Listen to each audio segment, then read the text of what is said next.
So which car would you rather jump into? We've got a 1967 Indy car set up to run at Indianapolis.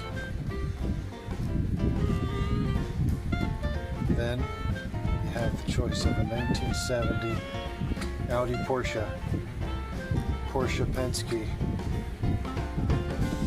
Trans Am dominant race car for 1970 through 1973. Depending on the configuration, it was a flat 12 with 1200 horsepower.